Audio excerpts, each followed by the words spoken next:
So I told you guys late last week, or well, early last week, that any good butterfly guard player is going to be ambidextrous. That's an absolute necessity. You can look at any butterfly guard player historically that has made this a staple in their game, whereas it's a priority guard for them, not a secondary. They are ambidextrous, meaning they have ways of going from butterfly, which is tilted to one side, to tilted to the other, and then down the middle.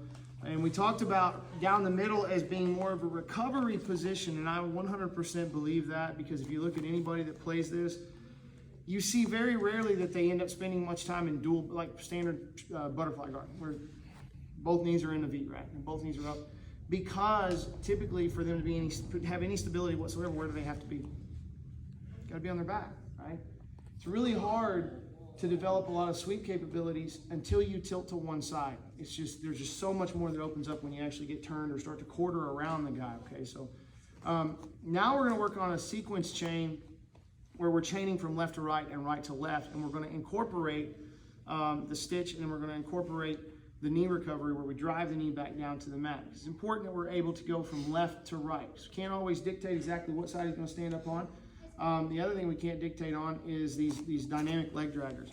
Dynamic leg draggers have changed the game, right? So what I mean by dynamic leg draggers, like for instance, well, we're big leg draggers. I don't know anybody that leg drags quite as good as Train does. If you don't know, if you want to see somebody that's made their living on leg drag, try Train.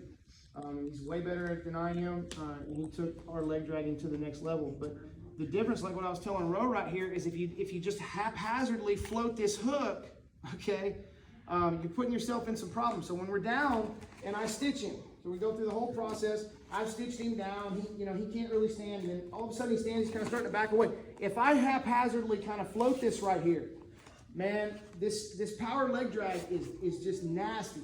So if this leg gets reduced contact with the leg and it ends up floating down here, even just a little bit, all they're gonna do is they're gonna catch this heel, and if you guys can't see this, you gotta see this.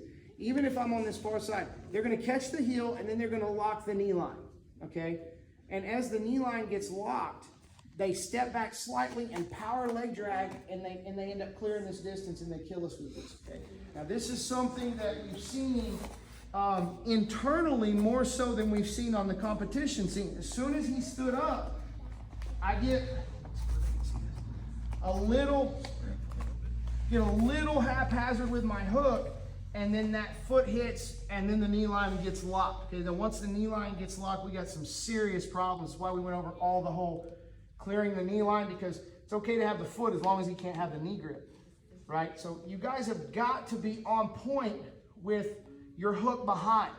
Even if he grabs the knee, he ain't gonna do much with his foot way back here, but if you just kind of get haphazard about your elevation because he's standing up over the top of you, you let him have the ankle, you let him have the knee, there's a back step, power leg drag, he clears the distance, and next thing you know, you are getting in a fold pass, and you're really nasty situation, right? So again, we gotta somewhat negate that. So as he drops, okay, remember, we're here. If he goes to make his stand, I'm still up on my elbows, and I can lift up if I want, but generally right here is better to be operating on my elbows. As soon as he goes to stand up, okay, he stands up, this foot has got to be hooked in here. It can't be haphazard, all right? Then I can kind of get inside and start squirting him back down. We go here. So now I've stitched him right back down, okay? We need to be able to operate on the opposite side. So what we're going to do is, instead of this arm being a brace, now and holding me up, we're going to dive for a far side underhook. And I know this doesn't make a lot of sense because we're always talking about high side. Okay, we're diving for far side underhook. Boom. Kind of giving him a crossface and actually hoping to some degree that he does take the crossface. Okay, because he's squatting over the top of my own V, and his leg is still stitched. And I've got an underhook on this side. So we've got dual underhooks. Yeah, he's got a crossface, but I've got dual underhooks. So right here, I'm going to stretch away. This leg is going to come up, and I'm going to recover back into my stitch position. Okay, up on the opposite side. Now, he's going to start to work to back away. I'm coming right back up to my knee. All right. Now from here, we're going to stitch him right back down. Get right back into our V guard. Okay, when I get ready to go on the opposite side, boom, here. Back on the opposite side. If this leg comes up and we want to deal with it, how do we deal with it? See how he's got this leg sprawled that way? Why these athletic guys will do this? How do I deal with this? Look here. Keep my hook intact. Switch, switch. Down it goes. Now look how sprawled out he is. What might I do here? Right?